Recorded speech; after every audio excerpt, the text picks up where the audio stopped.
دین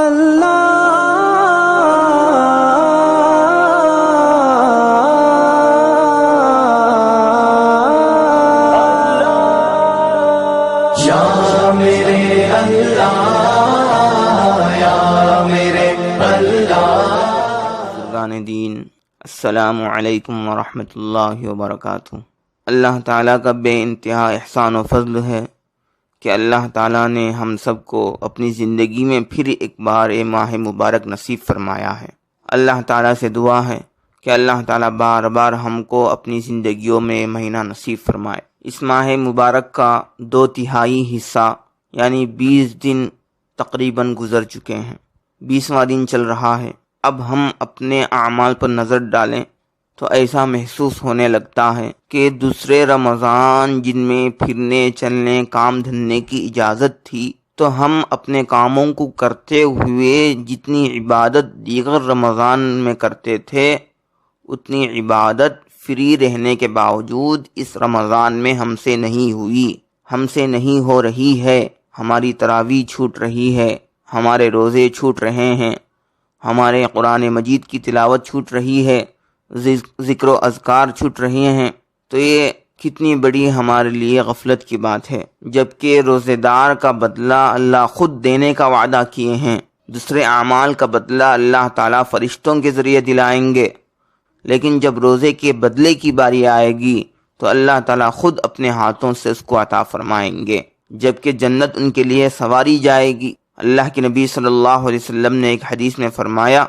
بخاری مسلم کی حدیث ہے، حضرت سہل بن سعد ساعدی رضی اللہ تعالی عنہ سے روایت ہے کہ رسول اللہ صلی اللہ علیہ وسلم نے فرمایا کہ جنت کے دروازوں میں ایک خاص دروازہ ہے جس کو باب الریان کہا جاتا ہے۔ اس دروازے سے قیامت کے دن صرف روزے داروں کا داخلہ ہوگا، ان کے سوا کوئی اس دروازے سے داخل نہیں ہو سکے گا۔ اس دن پکارا جائے گا، کدھر ہیں وہ بندے جو اللہ کے لیے روزہ رکھا کرتے تھے، بھوک پیاس کی تکلیف اٹھایا کرتے تھے؟ وہ اس پکار پر چل پڑیں گے، دوڑ پڑیں گے، اس کے سوا کسی اور کو اس دروازے سے داخلے کی اجازت نہیں ملے گی۔ جب وہ روزے دار اس دروازے سے جنت میں پہنچ جائیں گے تو یہ دروازہ بند کر دیا جائے گا، پھر کسی کا اس میں داخلہ نہیں ہو سکے گا۔ محترم حضرات، اللہ کے نبی صلی اللہ علیہ وسلم نے کتنی بڑی فضیلت بیان کی ہے اس حدیث کے اندر روزہ رکھنے والے کی۔ اللہ تعالیٰ خاص طور سے ان کے لیے ایک دروازہ بنا کر رکھے ہیں جس کا نام باب الریان ہے۔ آج ہم روزہ چھوڑ کر ایسے دروازے سے محروم ہو رہے ہیں۔ اللہ تعالیٰ ہم سب کو روزہ رکھنے کی اور زیادہ سے زیادہ اس ماہ مبارک کی قدردانی کرنے کی توفیق عطا فرمائے۔ معزز بزرگان دین، شریعت مطہرہ میں بعض چیزوں کی روزے دار کو اجازت دی گئی ہے جن کے کرنے سے روزہ نہیں ٹوٹتا۔ ان میں سے کچھ ہم نے پہلے بھی بیان کیا، اور آج کی اس ویڈیو میں 10 مسائل بتائیں گے جن کے کرنے سے روزہ نہیں ٹوٹتا ہے، جن کا جاننا ہمارے لیے بے حد ضروری ہے۔ پہلا مسئلہ، گرمی کی وجہ سے رومال یا کپڑا بھگا کر سر پر رکھ لے تو اس سے روزہ نہیں ٹوٹتا ہے۔ نمبر 2، گرمی کی وجہ سے روزے دار بار بار غسل کرے، بار بار نہائے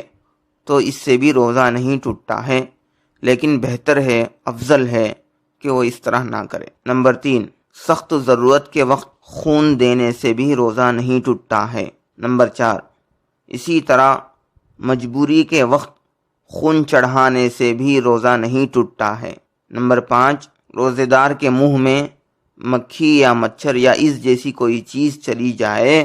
تو اس سے بھی روزہ نہیں ٹوٹتا ہے۔ نمبر 6، روزے دار عورت اگر بچے کو دودھ پلائے تو اس سے بھی روزہ نہیں ٹوٹتا ہے۔ نمبر 7، روزے دار اگر عطر یا پھولوں کی خوشبو سونگھ لے تو اس سے بھی روزے پر فرق نہیں پڑے گا اور روزہ نہیں ٹوٹے گا۔ نمبر 8، کان میں روزے کی حالت میں پانی ڈالنے سے یا پانی کے خود بخود چلے جانے سے روزہ نہیں ٹوٹے گا۔ نمبر 9، کبھی کبھی روزے دار کو گرمی کی وجہ سے ناک سے خون بہنے لگتا ہے، جسے نکسیر پھوٹنا بھی کہتے ہیں، اس سے بھی روزہ نہیں ٹوٹے گا۔ نمبر 10، اگر کوئی روزے دار بیمار ہو گیا کہ اس کے لیے سانس لینا مشکل ہو گیا تو ایسے روزے دار کا خالص آکسیجن لینا بھی جائز ہے، اس سے روزہ نہیں ٹوٹتا، جبکہ اس آکسیجن میں دوائیں ملا کر نہ ہوں، صرف آکسیجن لیا جا سکتا ہے۔ عام طور پر ایک مسئلہ پیش آتا ہے جس کو اکثر لوگ شرم کی وجہ سے نہیں پوچھتے ہیں، جبکہ وہ بھی دین کا ایک حصہ ہے،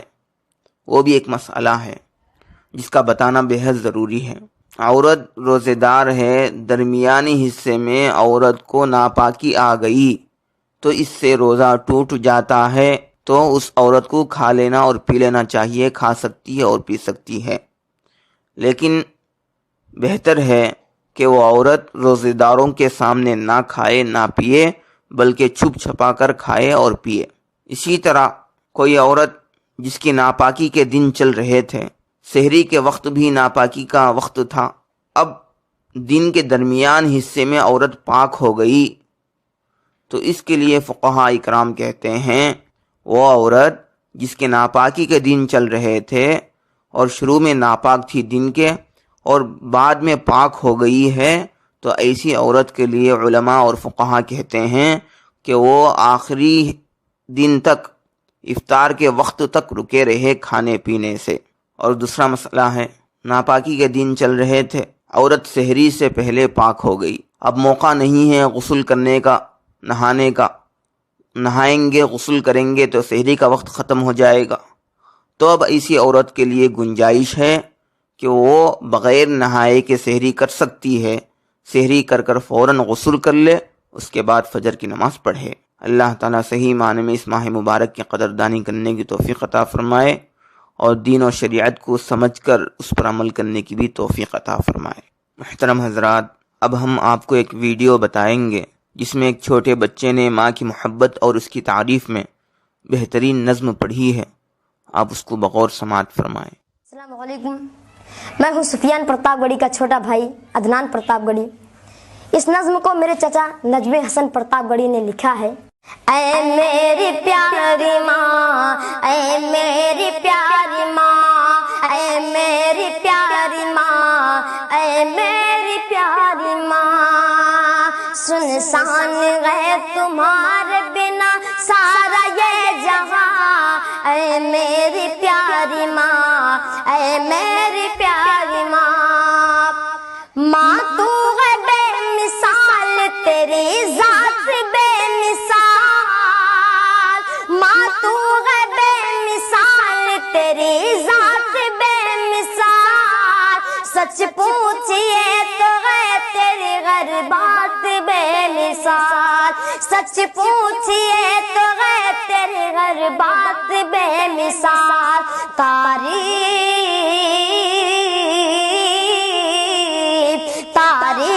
آپ کی نہیں کر پاؤں گا بیان، اے میری پیاری ماں، اے میری پیاری ماں، اے میری پیاری ماں، اے میری پیاری ماں، سنسان ہے تمہارے بنا سارا یہ جہاں، اے میری پیاری ماں، اے میری پیاری ماں،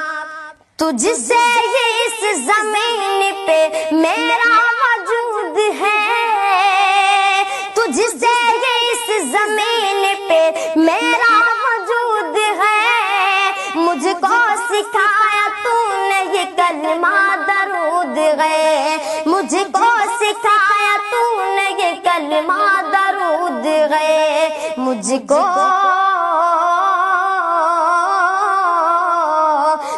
کو سکھایا بولنا میں تو تھا بے زبان، اے میری پیاری ماں، اے میری پیاری ماں، سنسان ہے تمہارے بنا سارا یہ جہاں، اے میری پیاری ماں، اے میری پیاری ماں، میرے ہر ایک سوال کا بس تو جواب ہے، میرے ہر ایک سوال کا بس تو جواب ہے، اے ماں تمہارا چہرہ مکمل کتاب ہے، اے ماں تمہارا چہرہ مکمل کتاب ہے، تم سا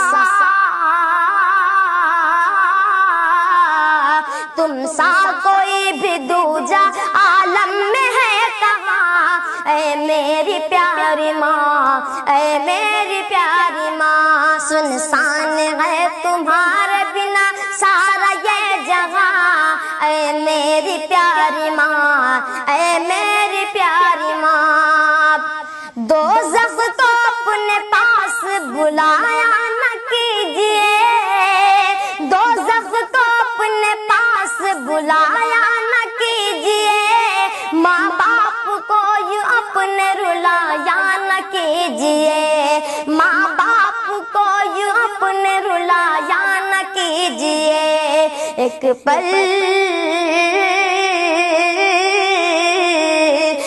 پل سکون پاؤ گے ماں باپ کے بنا، اے میری پیاری ماں، اے میری پیاری ماں، سنسان ہے تمہارے بنا سارا یہ جہاں، اے میری پیاری ماں، اے میری پیاری ماں۔ اگر یہ نظم آپ سب کو اچھی لگی ہو تو زیادہ سے زیادہ شیئر کیجیے۔